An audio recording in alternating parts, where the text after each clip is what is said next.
Okay, Frank, so here we go. Good job with the last 6 weeks that we've been working here. Some good improvements. So I wanted to show you the evidence here of some of the things we've been doing. Uh, the drills that we do are really motor skill coordinating drills that really focus in on how these components of delivery work together for efficiency and the difference when you move more athletically. Okay, and when you understand what the body's supposed to do at what point. I think that in the next 4 weeks, if he can really work on more leg power, leg strength, mobility. He's a big kid, so he has thick hips, so he needs to really work on mobility so he can utilize those hips with a little bit more speed and power, and that'll come through squatting low, deep squats, any kind of hip exercises you can do, hip stretching, hip mobility, hip movement. Because once those hips move, it's going to change him a little bit more, and he'll really be able to catapult into the next level. But really good improvements in 6 weeks. I just want to point out some of the major things that are great, and I have him synced up here with in a very early video. The first video we took on the left-hand side to what we did yesterday on the right. I have him synced up here where his knees are coming down. Now in the video on the left, he is posted up really nice, but too nice because he's not moving athletically. This video, he's been much more assertive with his front leg, which gives him more momentum. And look at the difference in how it shifts the weight towards the inside of that line. So his body is more towards the inside of the line. I mean, his hip is way inside the line. The back hip is inside the line. His entire body is. His head is more inside the line. Here he's much more straight up, much more deliberate and controlled. Not as athletic. And we know that when you're more athletic, of course, you're going to produce more forces, more speed, more power, and so forth. So there's a good start, and you can even tell that the linear movement of the knee is starting, or the ankle to the knee is already starting in this video, and this one he's not really started at all. It's just kind of straight. So again, we always measure the linear angles of the legs as we go on here.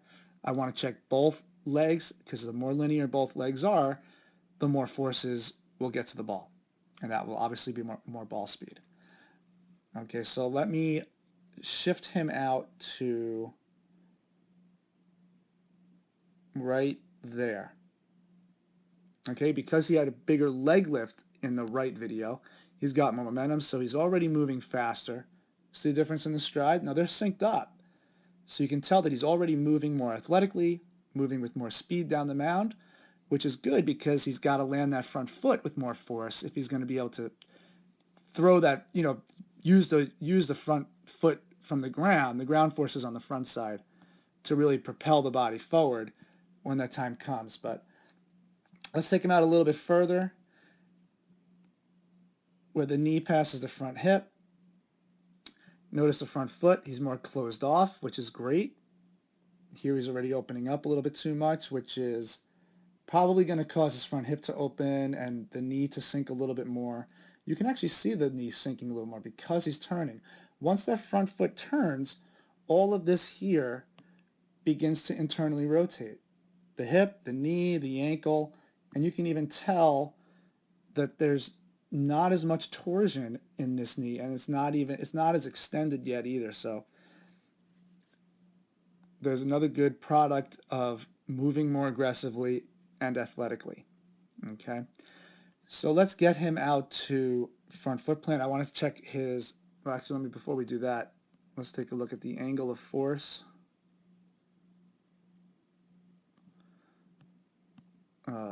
Can't tell what that is. 52. Yeah, about 52.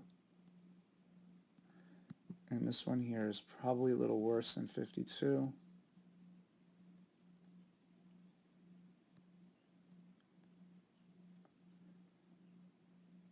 I think that's just 58. So a big difference there in the angle of force. So now he's in a much better position to drive forward, which is going to definitely benefit him at the end. All right, so let's get him out into front foot plant.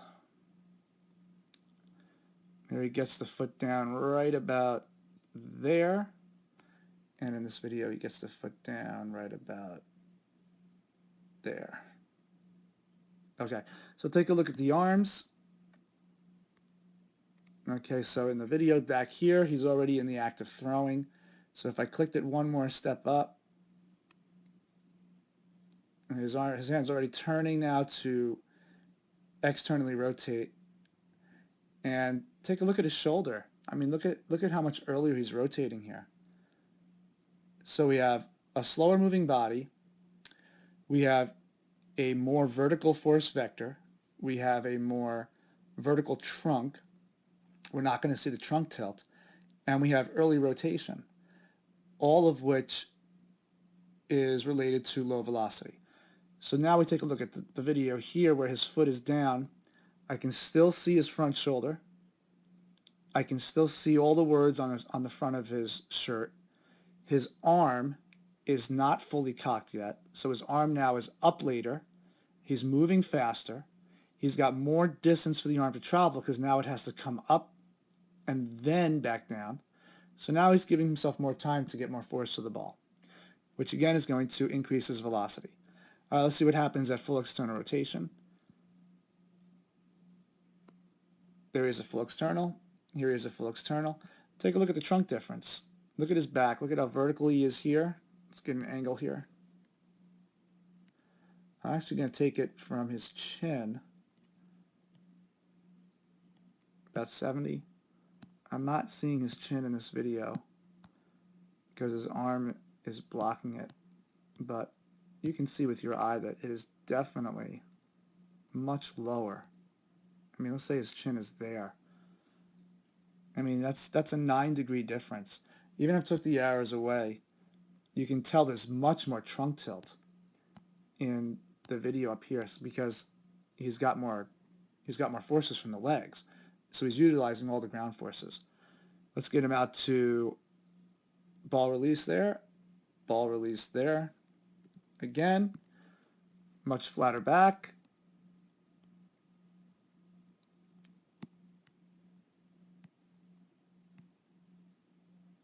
$60 to 66. Big difference. He's probably even lower than 60. He's probably more like in the 50s because I can't tell where his chin is. Moving more distances, moving that trunk that's about 65% of his body weight, moving more trunk at a faster speed, covering more ground, arm up later, applying more force to the ball, more trunk tilt, and what's more impressive also is his front leg. Take a look at the front leg. Oh my gosh, I can't even work this thing. There we go. 73 degrees. I don't know if there's going to be that much of a difference in the front leg angle. That's something that we can work on as we get more explosive from the back leg. Let's take a look. I don't know. Maybe I'm wrong. Maybe there is a difference. To my eye, it doesn't look too much different, but 72, 73. That's awfully close. It's pretty much the same. But the difference is that, here, take a look. I'm going to draw a line right up at his knee. Draw a line right up at his knee. Tell me which knee braces up better. Let's see which one braces up better. This knee doesn't even brace up. See, he's just throwing with no forces from the ground on the front side. That's why his trunk is tall. That's why he doesn't get the chest out over the knee. See, at full external rotation, your chest should be out in front of the knee. Yeah, this knee on the right definitely braces up better. And there he is at full external rotation, and his chest is much closer to his knee. And at ball release, his chest is out over his knee. Where is his chest out? See, his chest is barely out over his knee at ball release. So good job. Way to improve. And that's all just from lower body power. I mean, the lower body is going to feed the upper body. What Shane does really well, Frank, is he keeps his trunk very, very straight. Where a lot of kids his age are tilting way too soon and really reducing the amount of distance for that trunk to travel. So that chin is pretty close to his belt buckle all the way through. I mean, even here at foot plant, if his belt buckle is there, his chin is pretty close. And for a big guy, that's very, very positive for him. He's going to really benefit from that.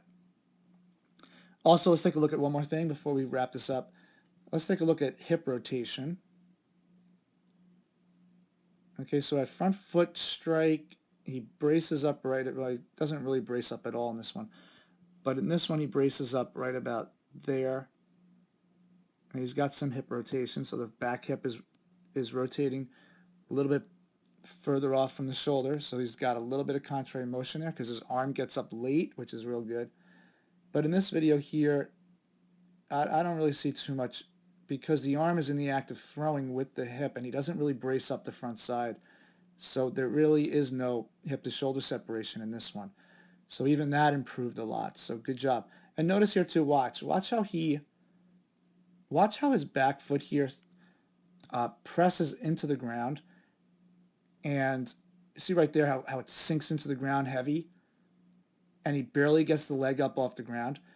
That's also an indication of a poor front leg because he's not kicking the power back into him as he is in this video. So watch as he braces up better.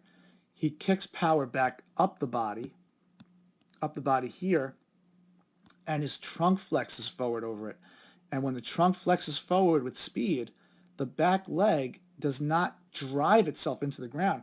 So in here, this video back here, he's got his back leg anchoring himself down. Look at that. Boom. So everything is moving slow. The hip is moving slow. The arm is moving slow.